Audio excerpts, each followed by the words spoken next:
எல்லாருக்குமே நான் ஜெபிச்சா பதில் கிடைக்கணுன்ற ஆசை எல்லாருக்குமே இருக்குது. எல்லா விசுவாசிகளுக்கும் உண்டு, எல்லாருக்குமே இருக்குது. நம்ம விசுவாசிகள் நிச்சயமாக அதை விரும்புகிறோமா இல்லையா? ஜெபத்தில் வெற்றிக்கு ஒரு அடையாளம் என்ன? நம்ம ஜெபிக்கிறதுக்கு பதில் கிடைக்குது இல்லையா? அப்போது நமக்கு எல்லாருக்குமே அந்த வெற்றி வேணும். ஆனால் அது எப்படி அடையிறதுன்னு தெரியல.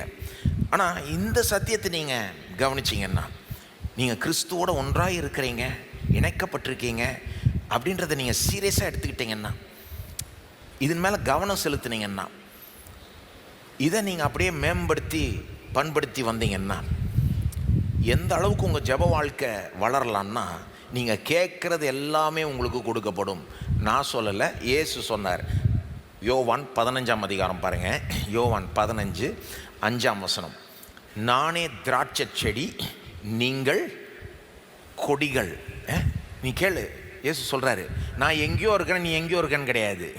நான் அங்கே இருக்கேன், நீ இங்கே இருக்கேன்னு கிடையாது. நான் திராட்சை செடி, நீ கொடி. நாம் இப்படி இருக்கிறோம். ஒருவன் என்னிலும் நான் அவனிலும் நிலைத்திருந்தால் அவன் மிகுந்த கனிகளை கொடுப்பான். என்னை அல்லாமல் உங்களால் ஒன்றும் செய்யக்கூடாது. அப்புறம் 7ஆம் வசனம் பாருங்க. நீங்கள் என்னிலும் என் வார்த்தைகள் உங்களிலும் நிலைத்திருந்தால்,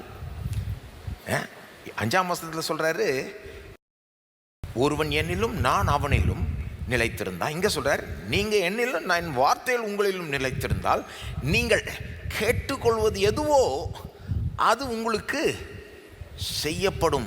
ஜெபத்தை பற்றி தானே பேசுறாருங்க. என்ன சொல்றாரு?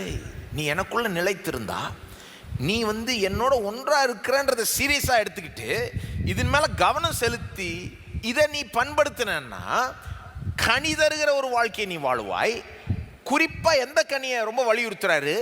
ஜெபம்.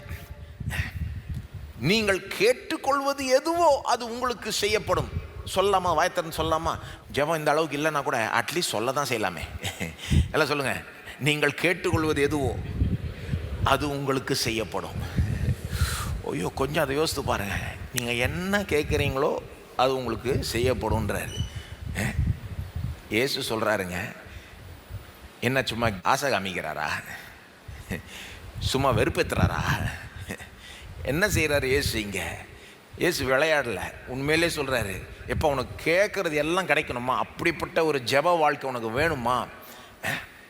அப்படிப்பட்ட ஒரு வெற்றிகரமான ஒரு கிறிஸ்தவ வாழ்க்கை உனக்கு வேணும்னா நீ இதை கவனி. எதை கவனி? நானே திராட்சை செடி, நீ திராட்சை கொடின்றதை நினச்சி சீரியஸாக எடுத்துக்கிட்டு எனக்குள் நீ நிலைத்திரு, என் வார்த்தைகள் உனக்குள் நிலை